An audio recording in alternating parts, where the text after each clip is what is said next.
Hi, everyone. It's a pleasure to make this presentation to you today. First, some introductions. All right. I'm Nathan. That's Will. That's Ariella. That's Luis. And that's Kat. The research question we're answering today is, what can Los Angeles 2028 do to make the Olympic Games and Paralympic Games as low waste and plastic free as possible? The pillars of our research are as following. My pillar was sustainability programs at the Olympic Games. Will's pillar was sustainability programs at different arenas. Ariella's pillar was waste programs abroad. Luis's pillar was the savings of sustainability programs. And Kat's pillar was reuse programs in Los Angeles. Starting off with my pillar, sustainability programs at the Olympic Games. Now, why is this pillar so important? The answer is because the Olympics are an event unlike any other. And so you need to have unique waste programs to answer the problems of those events. There's going to be a lot of people in one area very quickly, and that's not something that other programs are really built to do. So by looking at previous games, we can see what we need to do for this one. Starting off with the construction policies of each of the games. Much touted has been LA 2028's commitment not to build any new structures for the games. This has been an evolution of previous Olympic policies. In the London Olympic Games, they only built 8 new buildings, including Queen Elizabeth Park and the London Olympic Stadium. In Paris, they built 2 new buildings, the Paris Aquatic Center and the Olympic Village. All of these stadiums were reused after the Games. London Olympic Stadium, for example, a local football team used it, soccer, after the Games, and the Paris Olympic Village was turned into housing. Even though all these things were made sustainability with stuff like low concrete and solar panels and trees, not building anything, as Los Angeles is doing, is still far more sustainable overall than building something.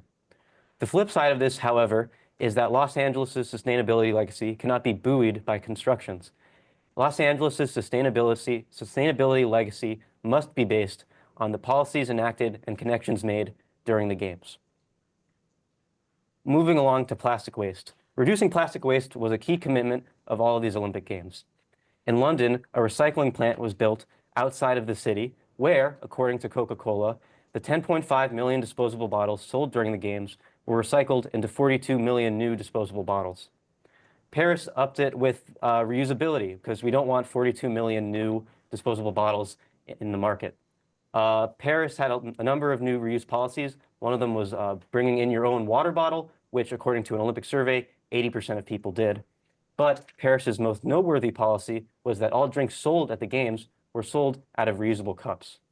Unfortunately, due to both reasons of water distribution at old arenas like Versailles and stadium beverage agreements prohibiting new water fountains being built, many of the reusable bottles were poured drinks straight from disposable bottles. According to France Nature Environment, a French environmental organization, 6.2 of the 9 million drinks that were sold during the Games were poured from disposable bottles. While Paris said it met its goal of reducing plastic waste by 50% by weight, this tally did not include the disposable bottles that were poured into the reusable ones. I think LA can take Paris's successful bringing in your own bottle policy, and I think this for a few reasons. One, bottle policies are not based on local law or on beverage agreements. They're the policies of individual arenas. For example, Dodger Stadium allows you to bring in certain water bottles. The Coliseum does not allow you to bring in certain water bottles. Both are based in the city of Los Angeles. For two, all of the LA arenas will have running water, so that won't be a problem like it was in Paris. And three, this will have a sustainability legacy of many of these arenas keeping these policies in if they want to after the Games, thereby reducing the number of disposable bottles sold in the future. All right. Of course, plastic waste wasn't the only thing people were disposing of during the Games. The Olympic Games had to come up with waste policies for other forms of waste as well. One of London's core tenets was that none of the waste from the Games would go to landfills. From a period of February 2012 to the end of the Games, 99% of waste avoided the landfill through things like reuse and recycling. Their target was 70%. Paris improved on waste reuse by making sure all waste had a place before the Games even started. Paris was able to send 90% of its Olympic Games waste to local sports leagues, local charities, or reselling it instead of throwing it in the garbage. This is a policy I think Los Angeles can take. Heal the Bay, or someone Heal the Bay is connected to, can make a comprehensive list of all the different sports organizations or leagues in Los Angeles, and also a thorough list of all the different charities in Los Angeles. Then they could contact these sports leagues and charities to see if any of them want or need this equipment. Ideally, all sports equipment would have a home before the games even begin. Finally, public engagement was a big part of sustainability at the Olympic Games. Public engagement from London Games came in the form of understandable programs. The bottles were color-coded with the different recycling cans so that spectators would know where they should put their recycling. Paris took a more direct approach in recycling during the games. According to Vector Plus, a French business publication, the Paris Olympics trained 50,000 volunteers to help spectators sort their recycling. One interesting thing about these volunteers was demographics. According to the East London Business Alliance, the volunteers that were present during the London Games, the majority of them were either younger than 24 or older than 55. This means we have to think about who the volunteers are going to be at the Los Angeles Olympics. I think one place LA can target for volunteers is the classroom. Most of the people in the classroom are going to be younger than 24, and they're going to speak the many different languages of Los Angeles, which is vital for the Olympic Games, such an international event. Heal the Bay or someone at the Olympics could partner with California Volunteers or AmeriCorps to find kind of pre-existing connections for volunteers or using lists they already have. Another feature of these volunteers would be that teachers would promote, teachers might talk about their experience during the London game or during the Olympic Games long after the Olympic Games, thus creating a legacy where people stay involved in sustainability. That's all I have. Now let's hear it from Will, and he'll talk about sustainability programs at different arenas. Thank you so much, Nathan. So moving on to our second pillar in the topic of my research, which was drawing sustainability features implemented at past global sporting events. Now, you might ask, why are we looking at this for our research? Some of the most effective plastic and waste reduction strategies were implemented at sporting events that were not the Olympics. And it was also really important to remember that we are hosting both the 2026 World Cup and the 2027 Super Bowl. So thinking about how we can look at plastic waste mitigation over the long term to also apply to those games and capitalize on sustainability funds from those games is really important to think about. So now, before I move on to talking about the different initiatives that my research found, I wanted to share what other international sporting events they were inspired from. So first, the sustainability transportation corridors, which I'll talk about, were inspired from the Qatar 2022 World Cup and initiatives that were first started at the LA they were started to be implemented at the 2022 LA Super Bowl. For the ticket lottery system for carbon offsets and plastic waste offsets, this was inspired by the 2018 Russia World Cup. And the recyclable materials program was also inspired by the Qatar 2022 World Cup. And the sustainable uniform program was inspired by the South Africa 2010 World Cup. Something that's interesting also to note here is that World Cups have been some of the most sustainable international sporting events in recent history. And so looking at also how we can implement that for the 2026 World Cup is something also to think about.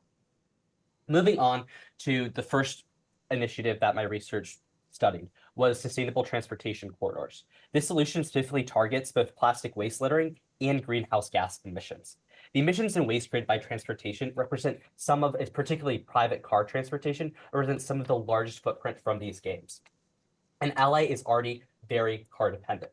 At the last Summer Olympics, it was something like 53% of carbon emissions came from private vehicle use in travel. And so reducing this reliance on cars is already a mandate that the LA 2028 Olympics has. Mayor Karen Bass has come out and said that she wants this games to be a car-free Olympics. And so this proposal will seek to shut down major roads that connect a lot of the major venues. And in place of these streets, there will be that were once open for private vehicle use. They'll be designed for different sustainability transportation, including protected bike lanes, bike sharing programs, enlarged pedestrian walkways, electric scooters, and integration with the LA metro system. Most importantly, for how this connects to our research, these corridors will have large and many trash recycling and compost stations to reduce waste around the venues. To also reduce waste, plastic waste, there'll be hydration refill stations and other signage for waste disposal. There'll also be frequented by cleanup crews and waste sorting crews. You may ask, why is this so important? According to a study by Marie de Paris, when Paris started implementing their car-free days around major streets, they saw littering drop by 41%. The SF Giant Zero Waste Report also found that 25 to 40% of visible post-event trash was around the streets of major venues. And so if we're able to target this major source of littering in trash production, we're able to reduce the overall plastic on our streets and help not only lay the groundwork for future car-free zones around the city, as right now, LA only 7 to 8% of trips use public transportation. So we're able to tackle both issues at the same time and help to really create a new narrative for the city of LA that helps clean up our streets. So moving on to the second recommendation, which is a ticket lottery system for carbon offsets and plastic waste offsets. This idea was inspired by Russia's 2018 offset lottery system for the World Cup, where they sold carbon offset tickets for that would then enter the ticket buyers into a lottery for tickets to the finals. This initiative helped raise millions for carbon offsets from the pollution of the game. However, we can take this a step further.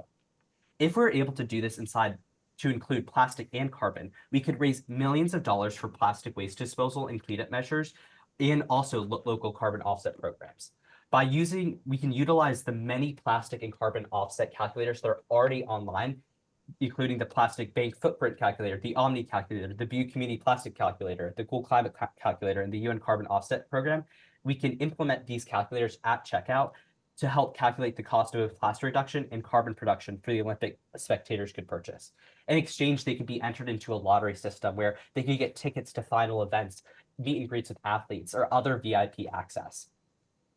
This not only spreads awareness about the event goers' plastic production and their carbon production, but it also helps us raise money for initiatives. To show how successful this could be, we can take the average target offset rate, which for carbon is around $10 to $20 per metric ton, and for plastics is around $2 to $5 per plastic pound removed. And if 15% of 1 million attendees contribute, which around 6 pounds of plastic each, that number is from the last time LA hosted the Olympics, it will be far greater this time. And an estimated 1.2 metric tons of carbon each, average Olympic goer calculation, $5.4 million could be raised, and that is on the low end. This could go to partners like Heal the Bay, which could help reduce which could help take plastic out of our ecosystems and communities, and also help partner with local initiatives that are implementing carbon offsets. And this is just an amazing way for us to help fundraise to take the plastics off our streets, raise funds for other plastic reduction initiatives, and then also continue to help offset the massive carbon emissions from these games. Moving on to the recycled material program. This was inspired by Qatar's major investments in recycling and waste sorting programs for their 2022 World Cup that was incredibly successful. Qatar was able to sort 100% of their waste, and they're able to approximately 80% of waste from their stadiums recycled or composted, which was amazing. And this is mainly due by taking time in the years leading up to the games to invest in new technology, like the chemical recycling, enzymatic recycling, and advanced AI mechanical recycling into their local systems. And if LA was able to make these investments leading up to the games, even start preparing for the 2026 and 2027 other international sporting events, we could see similar gains in these areas. Not only that, they also in place all required waste sorting for all major venues. There are already many venues in LA which are on-site sorting, but making that a requirement was something that was really important in Qatar and could be really important in LA. Also, having a post-game citywide cleanup initiative was something that was really important in Qatar, really to get all the trash off of the streets. Thinking about the transportation corridors, where if that is implemented, we'd already be tackling that. But thinking about helping really energize the city to help collect waste after the games, Qatar, while they hired lots of people, if we were really able to gather lots of volunteers, it could also be key to really cleaning up the streets and helping reach similar numbers as to Qatar. So for my final proposal, we're going to be looking at a sustainable uniform program. This proposal seeks to recommend that LA use entirely reusable or 100% recyclable uniforms for the games and all related events. After large sporting events, up to 80% of uniforms end up in landfill or are incinerated. And not only that, most of these garments are made of polyester or plastic-like materials, and around 60% of new clothing is synthetic these days. And these materials then end up in our ecosystems, become microplastics in our water, and it's really important that we take on the mandate of reducing this type of waste. This was inspired by the 2010 World Cup, where South Africa was actually able to partner with Nike, and they're able to make all of their sports uniforms made of 100% plastic bottles, which was an amazing initiative. And the idea for our Sustainable Uniform program was to hold a supplier contract competition to partner with there's a plethora of sustainable and reusable clothing companies in LA, so they can pitch the best and most sustainable and low cost option for the games to implement. Not only that, to avert even some of the uniforms and the landfill, and to reduce the 80% number, LA can implement an end-of-life collection program that's mandatory for all uniforms. So thinking about making sure that all the uniforms that are produced for games, they get back, which then can be intentionally recycled or reused, is going to be something that's really important to getting down those numbers. So now, thank you so much. That was my research, and I move on to Ariella. Hi, thanks. Will, I'm Ariella, and for my main topic of research, I looked at Olympics and past sporting events abroad, really to understand how past sustainability efforts and low waste efforts can be applied to the LA 2020 Olympic Games. So let's get started. So I'm going to be beginning with looking into closed loop systems, and how these can really be implemented in the LA 2020 Olympic Games to drive sustainability goals. So firstly, closed loop systems are essential in reaching the zero waste goals that Heal the Bay are.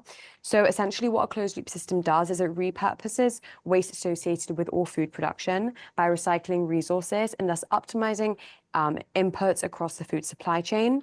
In stadiums and massive sporting events, these are essential as they're critical in cutting down carbon footprints according to that are associated with food wastage and thus emissions associated with landfill and transportation.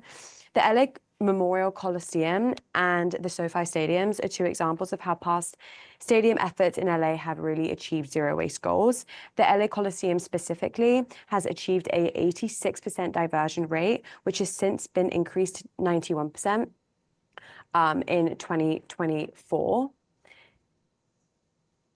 This has been done through on-site composting through the Bio2Speed digester, which basically converts food waste into compost on-site, as well as oil to soap recycling, which highlights waste repurposing efforts, and the compostable serviceware, which highlights efforts made by different food vendors to use compostable trays and cups.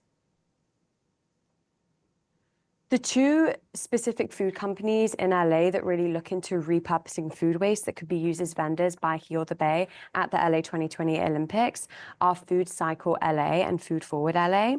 So to begin with, Food Cycle LA, it's a local nonprofit that essentially partners with restaurants, grocers, and events to redirect food surplus to people in need in the area. Olympic organizers could partner with Food Cycle LA and similar groups, making sure that no food goes to waste and really making a difference in the community at the same time. They streamline the recovery service by matching food donors to recipients. And they could be applied to the 2028 Olympic Games through on-site food recovery, collaborations with different vendors, volunteering and mobilization, getting the community involved, as well as educational campaigns, which can be used through, which can be implied through affiliate endorsements, which I'll be discussing in the next coming slides. Another example of a vendor that could be used in the 2020 Olympics is Food Forward LA. Food Forward LA is a company that donates essentially 100% of its recovered produce to different hunger relief agencies across 13 different California counties. They prevented over 390,000 metric tons of CO2 emissions, and they've saved 2.73 million gallons of water. This is huge and could be applied to the Olympic Games through on-site food recovery, where all surplus from vendors that isn't used can be directed to human relief agencies in the area, as well as collaboration with vendors to make sure that all food is donated properly. Now I'm going to be discussing the impact that influencers and athletes have in sporting events and how these could very well be pushed to the 2028 Olympic Games so that they reach its low waste goals. So firstly, nearly 49% of all purchasing decisions among younger audiences is shaped by influencer endorsements. This is huge, and it shows just how important the voices that athletes have are to really push sustainability goals, and how they leave such a lasting impression that can inspire real long-term change. Novak Djokovic is a tennis player which is really led by example. He introduced different sustainability reporting to tournaments to track carbon emissions, waste, and water usage. These reports help events assess and reduce their environmental footprint, and they could be a really great model for the LA 2028 Olympic Committee in Heal the Bay. I'll be discussing more about how different tennis stadiums have implemented Djokovic's initiatives to really meet that low waste goal and how we can implement that into the 2028 Olympic Games. Two athletes that have really pushed forward the low plastic initiatives are Hannah Mills and Elida McIntyre. Those are the two of them there. They're British Olympic sailors. At the Tokyo 2028 Olympics, Hannah Mills actually started the Big Plastic Pledge, and Elida was one of the women who really spearheaded that alongside her. The idea with the Big Plastic Pledge is to eliminate single-use plastics in sports, and the way that it works is the participants and the athletes that are involved have to take part in 3 actions: using refillable water bottles instead of plastic ones at the games, refuse plastic packaging when possible, and really to encourage sporting clubs and event organizers to find alternatives to single-use plastics. Currently, it is the support of over 200 athletes and could be integrated in the LA 2028 Olympic Games by onboarding athlete ambassadors, making sure that there are water refill stations across the stadiums, and to really engage in educational campaigns. Now I'm going to be talking about the different stadium impacts that have implemented Djokovic's sustainability tracking efforts. So firstly, you have the Australian Open. They introduced reusable cups, resulting in the reduction of over 400 kilograms of plastic waste. Wimbledon has been committed to achieving net zero emissions by 2030, focusing on reducing operational emissions and promoting resource efficiency. And the Nitto ATP Finals, they actually created something called the Green Wall, which is a living installation aimed at raising awareness of CO2 reduction and corporate sustainability, reflecting on the tournament's commitment to environmental education. It's really important to hone in on and hold corporations accountable, and I think this is something that the LA 2028 Olympic Committee can do, as well as Heal the Bay, to really reach that low waste goal. Lastly, I'm going to be discussing the idea of reduce, reuse, recycle, and how this can be directly tied into the LA 2028 Olympics meeting that low waste goal. So let's start with the Climate Pledge Arena in Seattle. This stadium is home to basketball games and has already completely phased out single-use plastics for consumers and compost all food scraps and packaging like tray liners and popcorn bags. They've really set the precedent here in meeting ESG and sustainability goals, and it's actually now working on implementing cup reuse systems and increasing sustainability signage throughout the venue so that guests are constantly reminded of the importance of environmental responsibility. I think this is a really smart way that the LA 2028 Olympic Committee, as well as Heal the Bay, can hone in on spreading the word of green initiatives, because LA specifically is really known for its billboards and signage, and I think this would be a really way to naturally push out that message. Two key vendors that could be used by the LA 2028 Olympic Committee in LA are RTS and Rethink Disposable, and they can really help eliminate that extra plastic and extra waste. They've actually done so by, firstly, RTS. They are a smart solutions company, and they use technology like smart bin sensors, reverse vending machines, and split waste compartments to manage high volumes of recycling. The Barclay Center in New York has already implemented RTS's efforts, and they've tackled waste sorting challenges by designing compartments that feed into a single compactor, which essentially streamlines the entire recycling process. Just as importantly, they offer on-site training for operational and janitorial staff, ensuring that these systems are actually adopted and consistently implemented. Partnering with a company like RTS for the LA 2028 Olympic Games would bring valuable expertise and infrastructure to the table.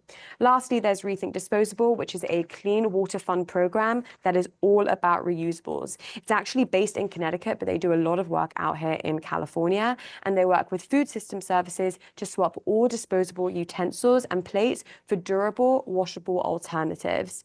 This is essential and could be used for the LA 2020 Olympic Games as long as there is enough kind of accountability and mobilization within the stadiums to really implement those dishwashing services, putting in the extra money to have these low waste and sustainability goals will have a really, really important and long-term change. There's also a social benefit where people can kind of bring their own durable and washable alternatives to the stadium.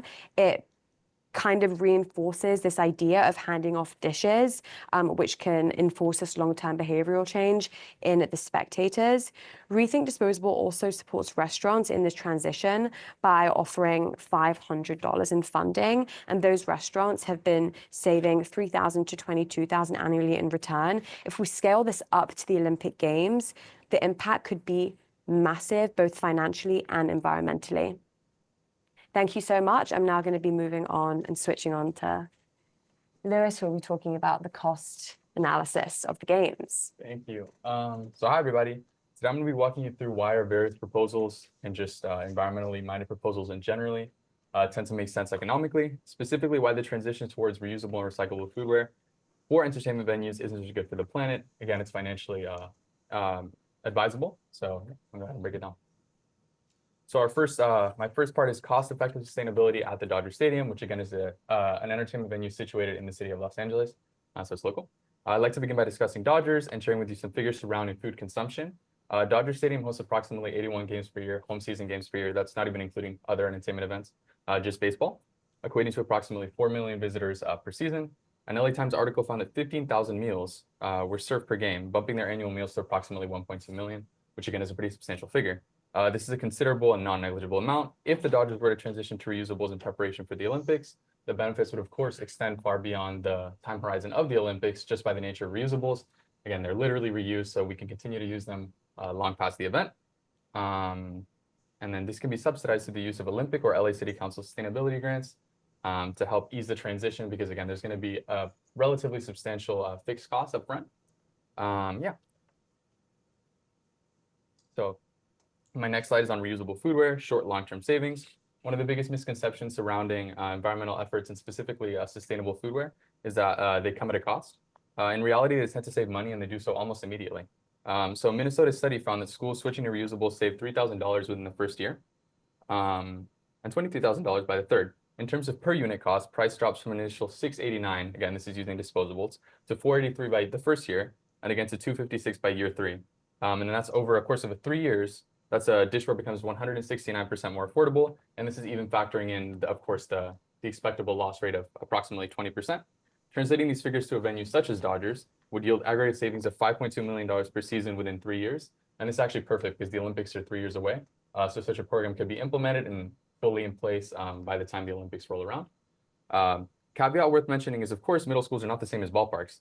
However, it might be safe to assume that the savings in LA might take it on an even greater magnitude. This is due to a principle of economies of scale, which essentially the more we're producing of something, the more cost effective it's going to become. So it might even be generous, or it might even be realistic to bump these numbers up a little bit for a venue such as Dodgers, again, due to the influx of customers that they see, a lot more than a middle school, of course. Bigger impacts, bigger profits. It's worth mentioning that these sustainability investments don't stop at stadium gates. They have a significant spillover effect into surrounding hospitality businesses, including restaurants, hotels, and the like. Cities like Phoenix have seen an additional $50 million circulating annually in their economy.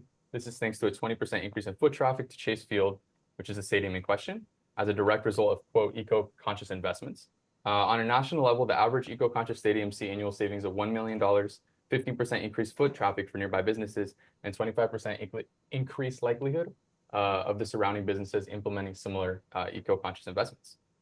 If we replicate even a portion of that success here in Los Angeles, beginning with the Olympics, the return on investment could be substantial. And again, the spillover effect would increase eco-conscious investments, presumably throughout surrounding businesses.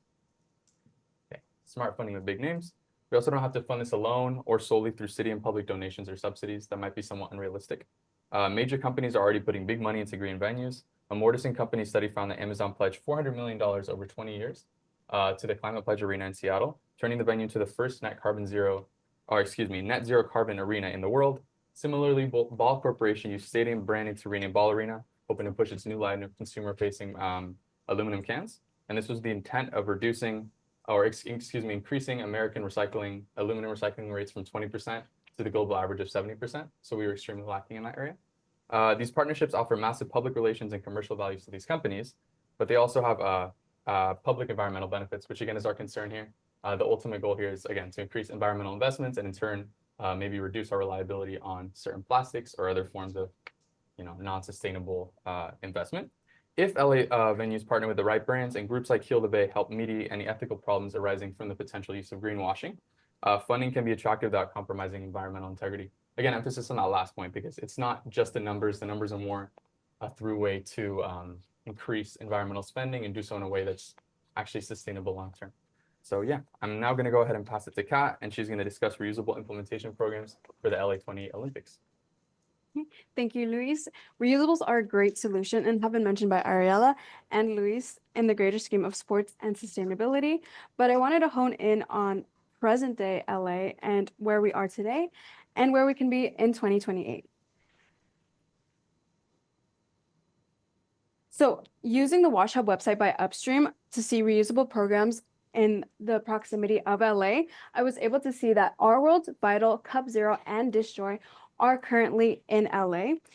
Both Our World and Vital are currently being used by venues in LA, such as the Coliseum and the Crypto.com Arena.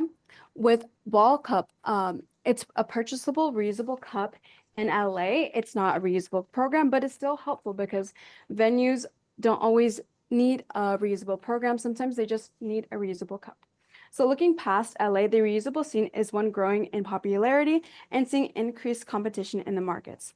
Bold Reuse and Well Use are two programs located outside of California, but are looking to expand to LA and California to see potential success in expanding this market. One program is not enough for such a big event as the LA 2028 Olympics, so having multiple partners with different characteristics will be essential in providing success in this event. So as mentioned before, currently the USC LA Memorial Coliseum and the Crypto.com Arena are currently using reusable programs and systems to better their sustainability initiatives.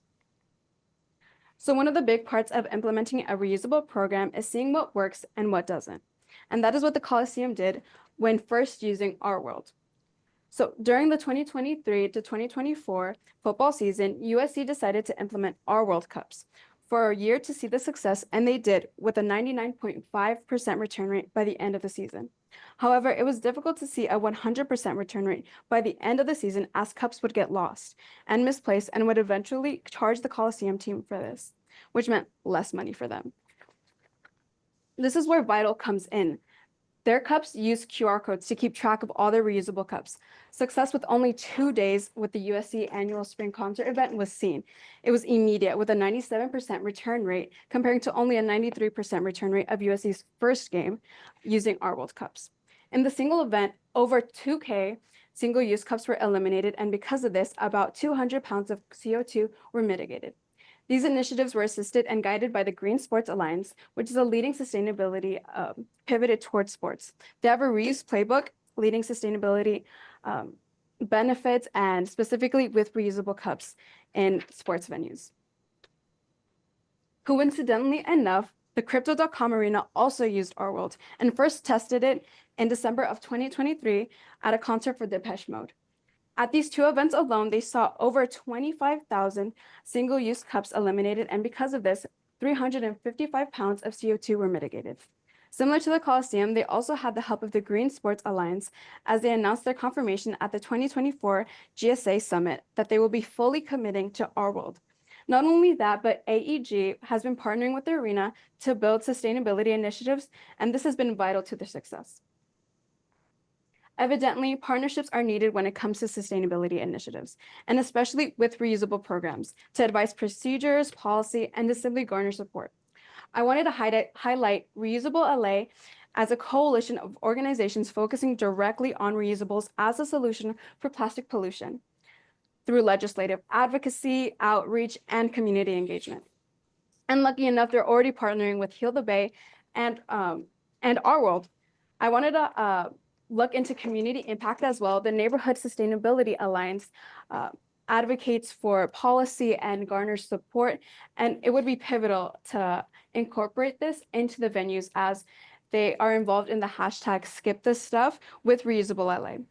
Lastly, Californians Against Waste is a great resource for policy solutions to stay up to date in waste policy that is passing through legislation. They even have archives of past legislation, and this would be helpful to ensure that LA 28 Olympics is a low waste and plastic-free game. So this resource, the Californians Against Waste, was great in providing specific legislation such as AB 823 to protect Californians from toxic microplastics. Upstream is also a great resource in highlighting policy measures within California, but also in specific cities and counties. In LA, they highlight waste initiatives such as the Ordinance for Disposable Foodware, Accessories, and Zero Waste Ordinance on city property. Along with meeting goals in LA, the LA Green New Deal created goals, especially in waste and plastic pollution, that can be achieved with the help of the LA 28 Olympics. They're looking at a goal of a reused and repurposed plastic waste product and recyclables being at least 50% by 2025. With the help of the LA 28 Olympics, maybe we can get there before 2035.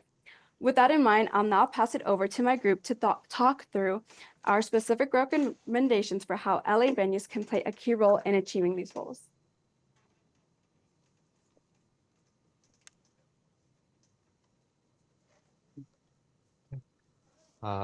My recommendation for the games is a kind of bringing everything together from my previous recommendations about bringing people together, right? What needs to happen is all of the different volunteer organizations and charities and governments need to create connections with each other, not just unilateral connections from like agency to organization.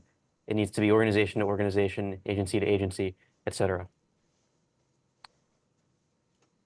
For our second recommendation, we are recommending to implement the sustainable transportation corridors. If implemented, these corridors will guarantee a reduction in littering and plastic waste production around the venues. And not only that, for this game, we can reduce car dependency and overall CO2 emissions. Also, if implemented in the long term, we can start testing this in 2026 and 2027 for those international sporting events.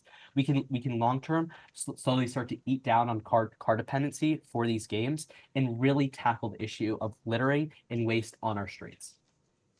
In my research, I found 3 potential sites for these corridors around the major venues, which will produce the most waste and will see the most traffic for these games. So these areas is South Figueroa Street from the UC Coliseum up to Grand Park, East Ocean Boulevard from the LA River to Belmont Shore, and Ocean Avenue from Santa Monica State Beach and to Marina Del Rey. For my recommendation, I'm really thinking about using USC as a key stakeholder throughout the Olympic Games. USC is already taking bold steps in the area of renewable energy, and it's also adjacent to the LA Memorial Coliseum, and it's also going to be hosting the badminton Games during the 2028 Olympics in the Galen Center, where over 1,500 solar panels have already been installed on the roof, supplying 15% of the arena's energy needs. Looking ahead to LA 2028, these initiatives can really be expanded in meaningful ways using USC as a key stakeholder. USC could increase green space accessibility at the Coliseum, for example, really honing in on that closed loop system approach through landscaped areas which see different fallen debris. Furthermore, this was actually done at the Paris 2024 Olympic Games, and I thought it was a really interesting approach where they use recycled bottle caps as all of the different seatings and for the seating arrangements. And this could be used to really highlight and hone in on that closed loop systems approach at the 2028 Olympic Games. USC's village will be used as the Olympic Media Village, which will provide an opportunity for athletes to speak up about green efforts that the 2028 Olympic Games are making, and another way to really get the university in and involved as a key stakeholder. By extending these efforts to the Olympic Games, USC has a real chance to help redefining what sustainability looks like on a global stage, creating a model that is not just environmentally effective, but also socially responsible.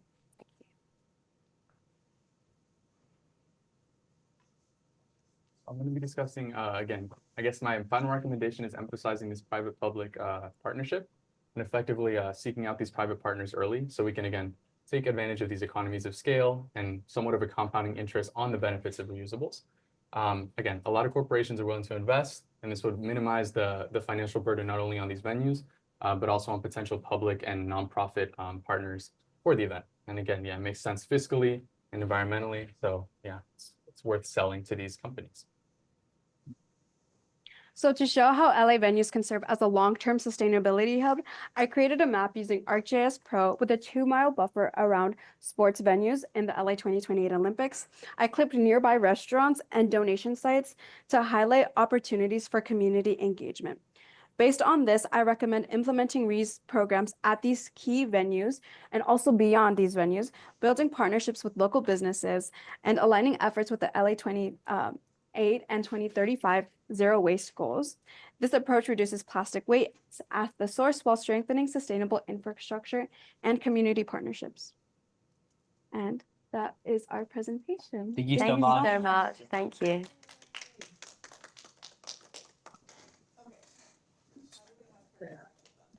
We're going to figure out how we can have our interaction with you guys. Great job, you guys. Seriously. Thank you.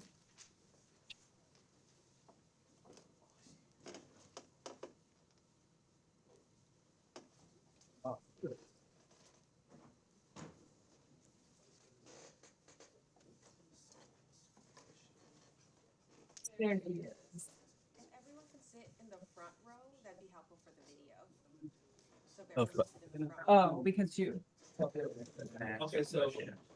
Yeah, Emily, Here, you sit there. we're just gonna mute our room right now and I'm gonna queue with Steph over there between when you can speak and when we can speak.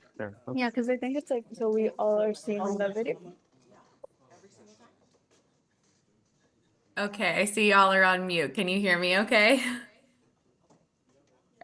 Yeah? Okay, awesome.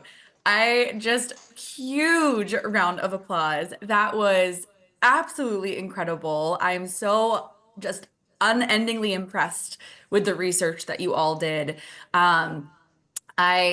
You all gave me some really incredible ideas, some things that I had already been thinking about but didn't have a lot of information on, and some things that I hadn't even begun to think about. And I'm just so excited about this.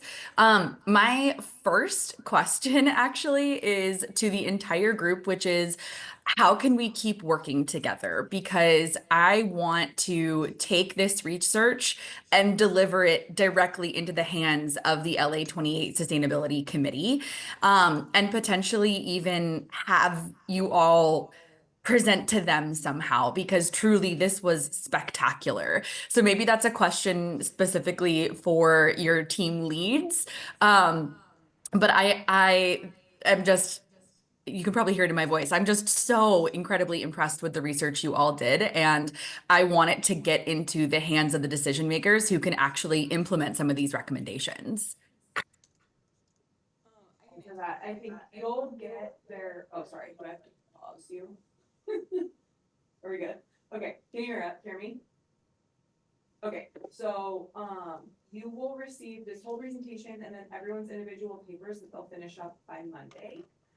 But I think if the students are interested and if you have other places that they can present, that's completely reasonable. It just is up to the students, so we can make sure that we keep in contact and keep chatting. But if you have other places the students want to go with this and the students are willing to do that, I think that that's completely great. But you will have a bunch of stuff, like you'll have all of their papers and all of their this presentation, the video, all of it lives online, so. That sounds perfect. Well, I definitely want to give this to the Sustainability Committee. So originally the LA28 committee was going to have, a suite of goals set by this spring. And because of the wildfires and the response of the city, that got pushed to this summer. And so I, as a member of that committee, still have the ability to influence what some of those goals are. And I think some of the things that you all laid out are such incredible ideas. And I think that the Sustainability Committee really should hear these ideas. So I'm going to bring this directly to the directors of sustainability at LA28 and see if I can't maybe get an audience with the two directors for you all to present these ideas directly to them, see if they're open to that. And just polling the room, the students, would you all be willing to do this directly to the Olympic Planning Committee? Does that interest you?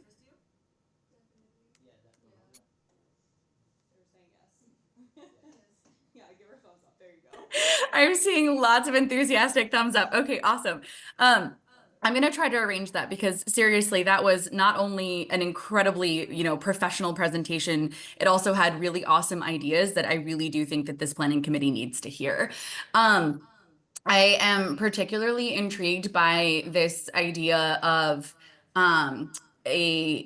tickets that have plastic waste incorporated into those tickets, like plastic waste offsets. I have never even heard of that before, as far as like incorporating it into a ticket price. And I think that's really brilliant. And one of the things that at least I've been kind of struggling with is this concept of funding. Funding is really challenging for, bringing in reusables, and we've been relying pretty heavily on the city of Los Angeles to help fund. But with, federal funding for these kinds of projects drying up and our city budget being really underwater, due to, actually, I learned this recently, huge fluctuations in the stock market and drops in investments leads to decreased tax revenue that the city can pull in. And so that means that the city has a lot less money than they originally planned to have. And so creative sources for funding is a really good idea. And I love this idea of, this plastic offset ticket.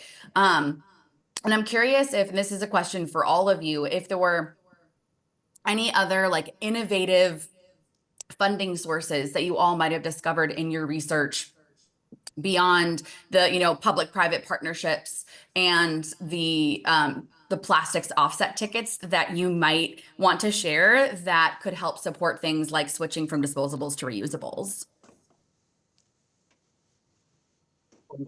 Any of you, can share. You can talk to her.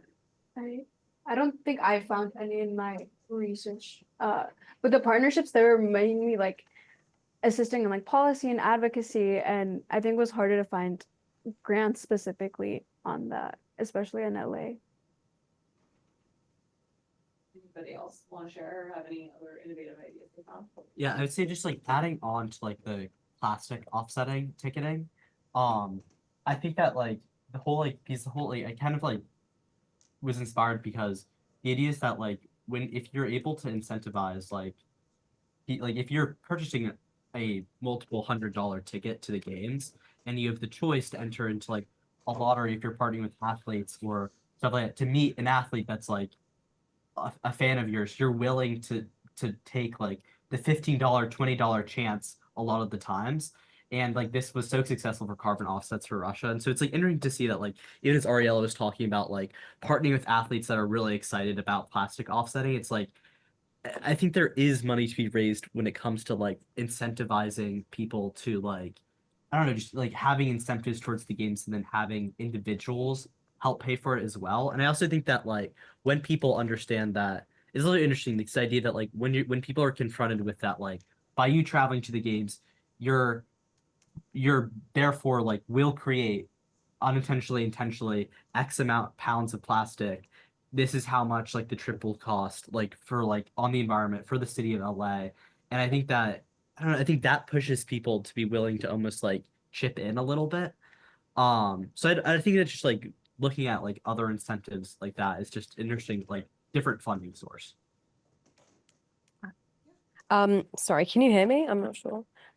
Okay, perfect. Yeah, I also found that throughout my research, I didn't mention it in the slides, but you'll see in my paper, there are different ways to like really, like what we're saying, like incentivize people to kind of take more green efforts, you know, concert tickets was a really big one. So like offering people the chance to go to a concert within that arena that's already taking a part in these ESG efforts, that was really successful.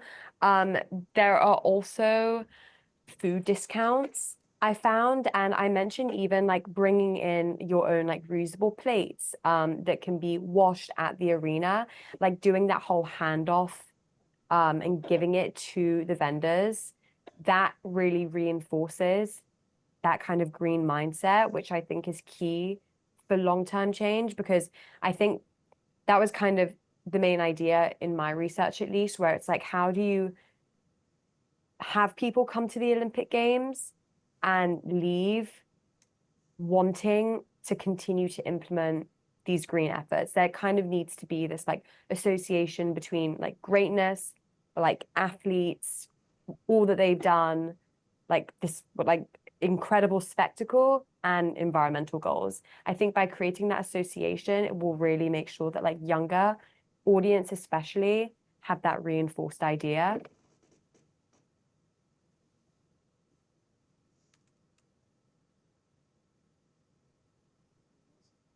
I mean, this is kind of a reiteration, but I was just gonna say, I think it's again kind of worth emphasizing. It's boring, but like worth emphasizing to the actual, like I guess the source you could say, which is the venues, the different fiscal and economic benefits. Because I was kind of blown away, and I'm kind of like an econ student, so I figured like this would be a little bit more familiar to me. But the fact that like the price reduction within 3 years is 169% per unit, like that's very substantial. So even if there's no like private or even public funding, it might even make sense to some of these venues, like the stadiums themselves, to invest in it, because they'd see, again, returns very, very immediately. So yeah, pitching it directly, I guess, going to Dodgers and being like, you could do this, or going to, I don't know, crypto and saying you could do this. Yeah.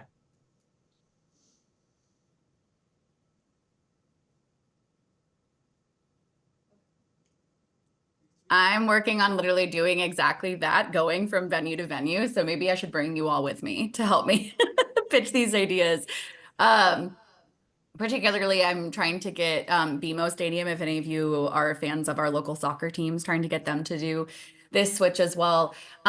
These are great ideas, and truly, I think you're right that in, you know, creating incentives for the guests, creating incentives for consumers, you know, pushing the cost savings, and the offset idea. And, you know, we've been thinking a lot about how to partner with athletes and creating athlete champions and influencer champions. And I've always known that the power of an influential person is huge, but that 49% of all purchases, you know, being influenced by those kinds of endorsements, I had no idea it was that big of an influence. So that's massive. And I know we already highlighted a few really awesome athletes, which is so cool. I hadn't heard of the Big Plastic Pledge before, so I'm going to be doing so much more research on that. I'd love to see that happen for these Olympics. And I'm curious if any of you all have any other athletes that you would love to see take a pledge like this. Like, if I were to start targeting certain athletes to make this pledge, who should I be talking to? Do you have any ideas for me? Well, I wanted to add on to the previous comment, and also I have one in mind. The Green Sports Alliance would be a good partnership because they partner with venues, and it's like sports related, so that can help in like the partnership. They have the reuse playbook on like economic benefits of reusing, so that can be something that like the venues can do directly if we're like presenting on them, and something that they could advocate for. And here at USC, I know Ariella mentioned USC as a key stakeholder. We can use like USC alumni. I know Yemi Mary, she's she's not USA, but she's a track runner for great like for Britain and for the UK. And that'd be like, I know she'd be on board with that. So she'd be definitely one, because she's big on social media. And she uses, I literally saw like one of her videos on YouTube Shorts, not even like on popular platforms like Instagram or TikTok, but on YouTube, and it's a big platform on multiple. So I think she'd be really cool at showing like USC as a key stakeholder, but also just advocating for sustainability in the Olympics. Yeah. Yeah. Also like adding on, like just thinking back to like obviously like just like because I like interact with social media about at the last Olympics, I would say that like just the teams that go pretty viral, I would say like the USA women's gymnastics team gets, well, not only because they're so good, but like just gets so much media coverage. And I think is just so popular online around the Olympics. Like I would say even like partnering with a US team like the like women's gymnastics team, I think not only is it easier than like necessarily connecting with individual athletes, but I just think the team as a whole gets so much coverage. I also think that like sports like surfing and any of the ocean-based sports is really interesting because obviously I think that people who are spending most of their time in the ocean already have somewhat of a connection to, I would say, sustainability in general. It's hard to like really dedicate your life to a sport that is ocean based and not have some care about microplastics and like plastic waste in the water. Especially because like it's like where you're surfing. So I think that like connecting that element of like protecting the sport of surfing and protecting the sport of, I don't even know, sailing and the other like kind of ocean based sports is like something that's interesting too, because there is that such an easy direct connection. I also think that I mean, I kind of have this like idea of kind of bringing in, so really like honing in on that USC stakeholder. I mean, USC athletics is huge, and so much money gets funneled into the different programs, the basketball team, the swim team. I know the track team produces so many Olympic athletes. And I think I kind of just have this like vision in my brain of, I'm not sure if like you can do this, or if I'm sure the committee probably could, with your advice, of course, having these athletes come together and having like somebody at USC in the film school film this like video of them like talking about these different topics, projecting it at the Memorial Coliseum, at the Galen Center. I think that could be a really cool way to kind of like use these Olympic athletes, have it directly tied to USC, which really like boosts USC's kind of prestige on the environmental stage and like really using it as a key stakeholder, but also, you know, showing those LA connections with Heal the Bay as well. I think that could be a really cool idea. It's also creative and it's like easy for people to watch, because I find that like, you know, when people are sitting down waiting for the games to start or while they're getting their food, just kind of having this like circular video or just like background noise playing can really act as a subliminal. So I think that could be a cool idea. Also be worth emphasizing like athletes from the global south, especially from like equatorial regions, because the impacts of like environmental damage are twofold. Like they tend to be less developed, and so they have like less access to resources, and there's also the issue of like environmental global warming affects those areas more immediately. So I think it'd be cool to partner with, I don't know, athletes that aren't from traditional, maybe environmental backgrounds, which tends to be more European, North American. One that jumps to mind, I can't remember his name right now, but he's a Cameroonian basketball player who plays for the 76ers. He's really famous, and he's definitely going to be on the US. Joel Embiid, yeah. So he'd be like a cool partner to, I mean, like a player to partner with, because again, I feel like most of the representation is American, British. So it'd be cool to kind of diversify in that sense. Yeah. What team did you say he plays for? 76ers, right? 76. Is that Okay. right? I was maybe the U.S. men's basketball team because they just, I mean, they're such an institution, but that also might be a tough get because they are such a big institution. That's all. They are a big institution, that's true. But I love the idea of specifically targeting teams as a whole. I mean, I remember during the last Olympics not being able to take my eyes off the women's gymnastics team, and they did get so popular on social media. So that's a great idea. I also love the idea of particularly partnering with athletes from the global south, where impacts are so disproportionate. I think these are fantastic ideas. As a surfer myself, I think that was a really good call too. Trying to target athletes that their sports take place in the ocean. I think sailors in particular will tell you that they see so many balloons on the surface of the water and so much trash when they're sailing. So it doesn't surprise me that that big plastic pledge came from sailors. That doesn't shock me at all. These are awesome ideas. I haven't actually started doing any athlete outreach yet, but y'all are giving me all the ideas that I need to start trying to make these connections. So this is fantastic. All right, Hey, let's like, see. oh, Yeah, go sorry, ahead. to add on for like the LA 28 Olympics, maybe there can be like a specific account for sustainability, and that's where like all the teams can just come together and post their like videos or like Instagram posts, like they could connect on Instagram, and also maybe just having a list of topics that these like athletes can use, but also make their social media their own. So it's like there's an outline, but no like solid script, so they can add their own personality to those videos. I love that idea. That's awesome. I am quite a bit older than all of you and still kind of learning the social media game. So any other suggestions you have for me, I will hear. Oh my gosh, these are so great. So I have another question. This is a little bit more specific. I am so intrigued by this idea of transportation corridors that are car free. And you're right that the city really wants to do like a car free Olympics and is going to be pushing really hard for people to not be driving at all during the Olympics. And I love this idea of having car free zones.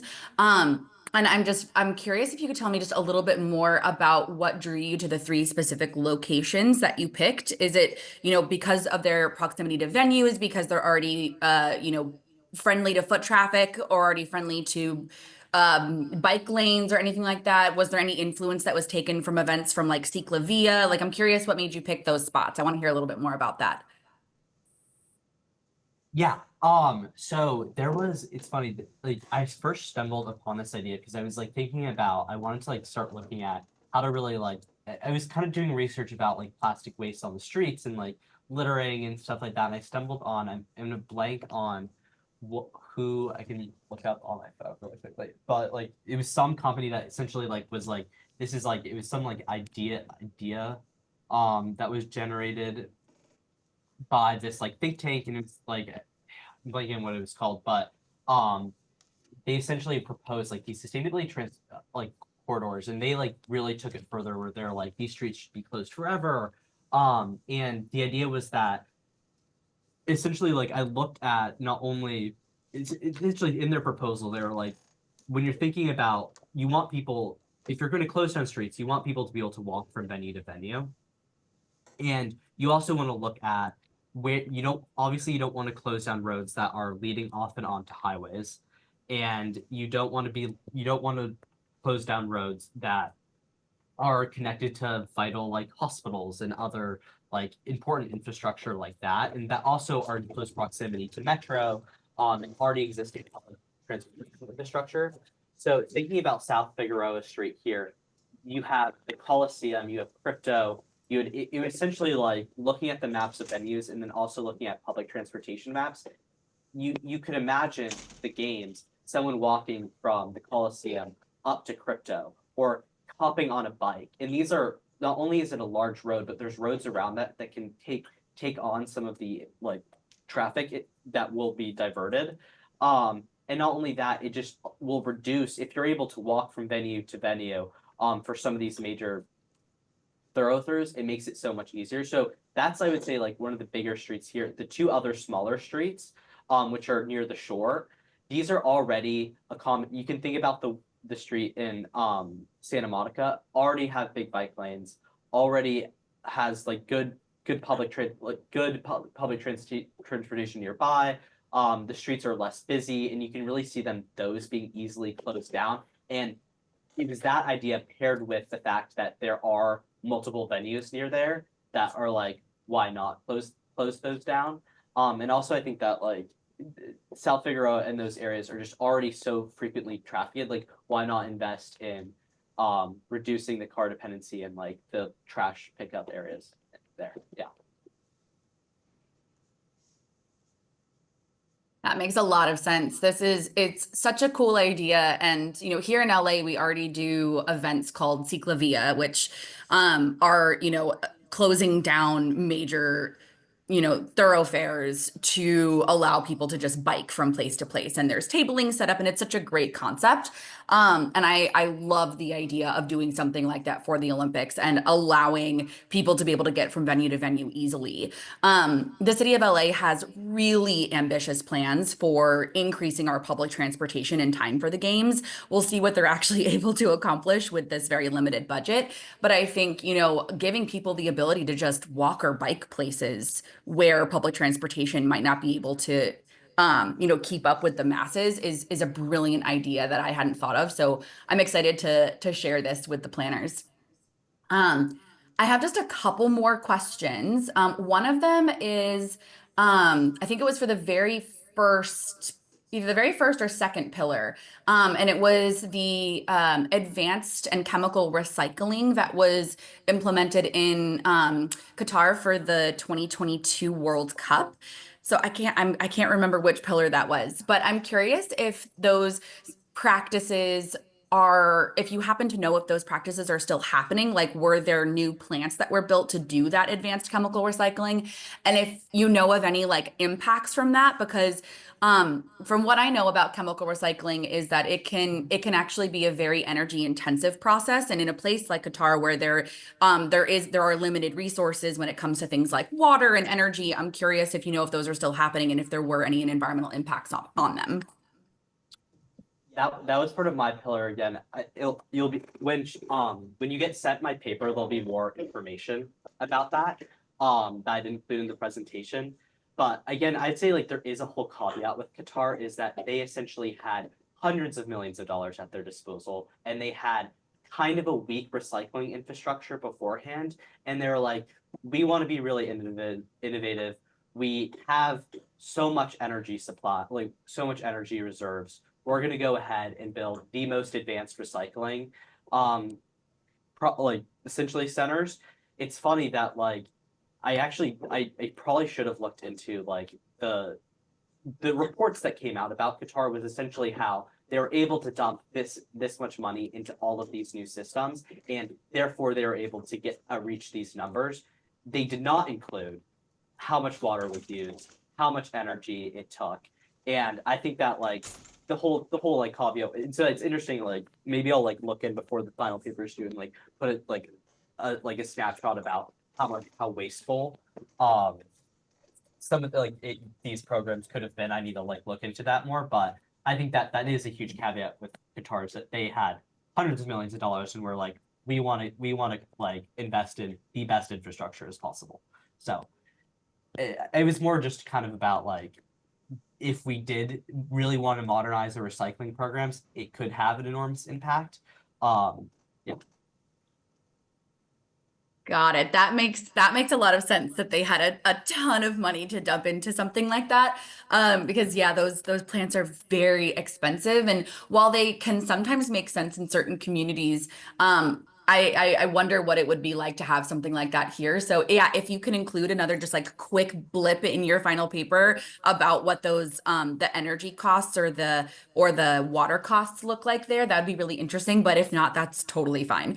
I know for a fact that LA does not have hundreds of millions of dollars to dump into new recycling infrastructure. If only. Okay, so I've got a question for the final pillar. that reuse map that you made, so awesome. I'm assuming that's in the final paper and I can get access to that map because I am not a GIS wizard myself and I'm very interested in playing around with it. So that's in the final paper. I'll be able to access that, right? That's so cool. Yeah, definitely. And if needed, I can make more maps on different areas because I was just like focused on the Galen Center and the Memorial Coliseum, the SoFi Stadium. So there's a lot more venues because I initially wanted to highlight all of the venues, but the scale was just too small to look at it. So I had to make it larger just for those particular venues. So if you need help on mapping that out as well, I can make more maps on different areas and use different factors of because I use restaurants and charitable food donations to show how it could be a hub for community engagement and like contributing after the LA 2028 Olympics. So I can look at other venues and just different events or like different details that can be useful. Yeah. So it will be in the paper. It will be in the paper, sorry. Sorry, I unmuted too fast. I'm so excited. I just can't wait to read these final papers. Again, just have to express how impressed I am with you all. So as I said at the very beginning of when I first started talking, I know this is technically your final presentation, but I'm definitely not done with you all. I really want to keep working with you all. I'm going to reach out to the LA28 Sustainability Committee and see if I can't get an audience. And if you all would like to, like I said, like to do this presentation again for them, I think they would love to hear it. So I will definitely be in touch. I believe I have every single one of your emails, but at the very least, I know I at least have the professor's emails and I have a team lead email that I can get in touch with. So I have one more question and then one more thing to share with you all. So my last question for you all is, if you were to have the ear of the LA28 Sustainability Committee and specifically the directors of sustainability, right now, what would be for each of you the most critical takeaway that you would want them to hear from the research that you did? I can go first. I would say that obviously it is such a hard time to be like you spoke a little bit on it, just like not only with like the political climate, but like with the economy, the wildfires, to really be like honing in on sustainability.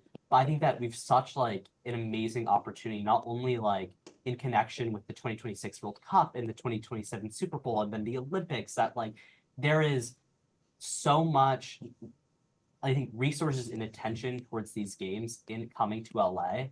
And I think that like now is the time. I think that there's been so much talk about like LA becoming car free and more in helping with public transportation. Like there's already like so many initiatives with the fire cleanups. I think that like there is momentum, and so like there is momentum at a time where there feels like there is not really inertia when it comes to sustainability, if that makes sense. And so why not really try to be like as ambitious as possible, especially when it comes to plastic cleanup and thinking about long-term solutions, and really like, I don't know, I think there's this idea that there's so many other sporting events coming in and that like take advantage of this like I think special climate. And I think that people are like not only kind of, especially in LA, like adverse to what is happening like politically against sustainability. And so it's like I feel like there's like, I don't know, I'd say like if I had the ear, it'd be like this is the time. I don't know, but yeah. For me, I'd say there's like I was just long-term solutions are important, and that's what Nathan was highlighting. I think yeah, so long-term solutions. If I had the ear, I'd say now is the time. There's resources available. Like even though there's not funding, like it's pretty limited, there's people, more importantly. So I think like using these resources, using LA, like if I had to talk, I talk to the venues as well. Just there's resources, there's people who support this. So yeah, I think it's with the people that this long-term solution can be viable. It's not just like a blip in time. The LA28 Olympics, it's sustainability should be long-term now and beyond that. I think if I had the year of the 2020 Olympic Committee. I think the thing that I'd really highlight is just really like community engagement, whether or not that be with USC, with athletes, with local food vendors, closed loop systems. In my paper, I talk more about that on the farming side of things and really using like local producers to kind of help vendors and the 2020 Olympic Committee kind of create these relationships with nearby farms and make sure that like all of the food that's like wasted at the Olympics can go directly back to those farms. I think really just honing in on using the community of LA to the best of the committee's ability can really help kind of push those goals, because really like piggybacking off of what Will said, the momentum is there. People do want to get involved. Athletes would be so willing as well to kind of use their platforms to engage with this, especially in the political climate that we're living in at the moment. So I think, yeah, just really using the community, using USC, who already has a huge ESG report, which is published online. It's so accessible. They're constantly looking to grow. They already have so many different ESG and sustainability goals on campus, like limiting all single-use plastics. I don't think they sell any of that here. So yeah, that would be my recommendation. I'll just go. All right. For me personally, I think it's like a balance of two things. Will mentioned ambition, and I do think ambition is really important.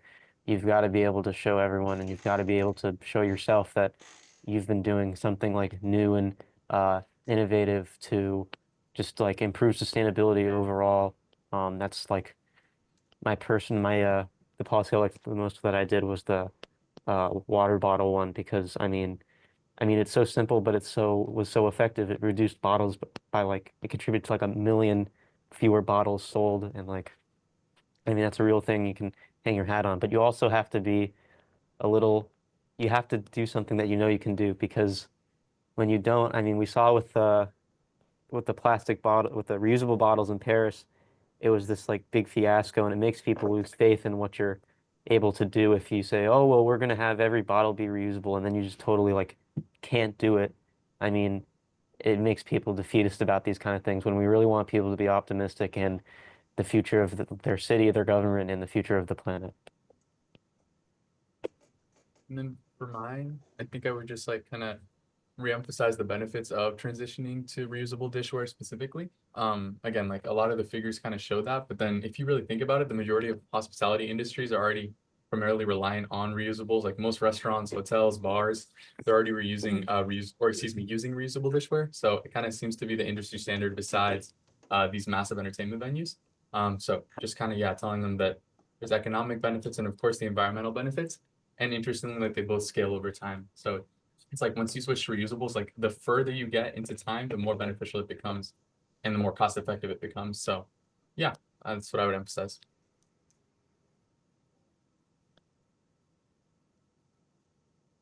Amazing, amazing. These are so great. And I think that if I am able to get an audience with the LA 28 sustainability directors for you all, I think ending on those notes, that now is the time. There is momentum. There are these people, these venues, the community engagement.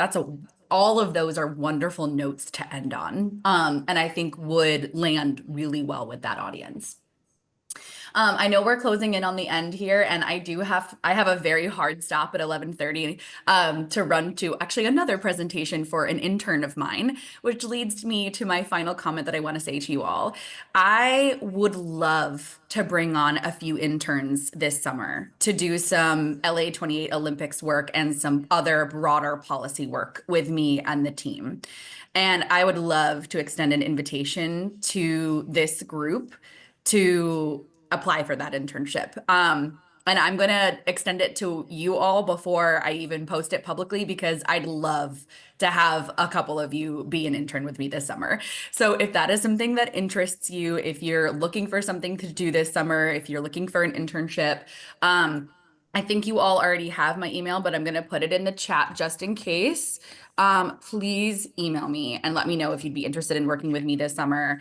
I need interns, and you all have already done such incredible work on this. And our internships often lead to full-time jobs, just saying. So let me know if that's something you'd be interested in, because I truly, I'll say it one last time, I am endlessly impressed with the incredible research you've all done. It is going to be so helpful in making change happen for these games. And I want to make sure you all realize that the work that you've done isn't just going to sit on a piece of paper in a file somewhere.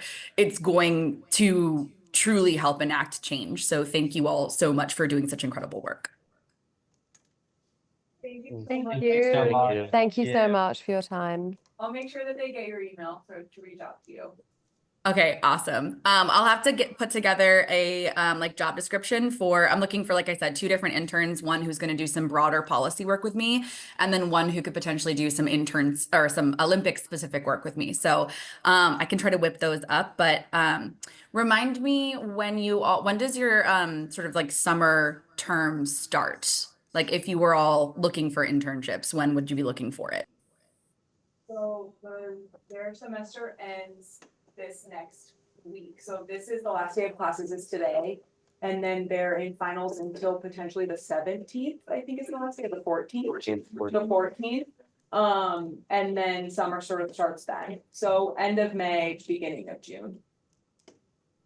Perfect. End of May, beginning of June would probably be perfect for me. So it would be like sort of like a June, July, August kind of thing. So that's awesome. And then, like I said, I'm going to be in touch again. I know this is technically your final presentation, but I'm definitely would be really interested in doing this again with you all, and hopefully trying to do something in person. I'm so sorry I'm not there in person today. It's a crazy busy day. And like I said, I have another intern presentation that I need to run to right now. But thank you all so much. This was fabulous. Reach out to me if you'd like to intern with me. I'd love to have you. And I'll be in touch very shortly and try to get you all an audience with decision makers who have a lot more power than I do to hear your recommendations. Emily. Thank you so much. Thank you so much.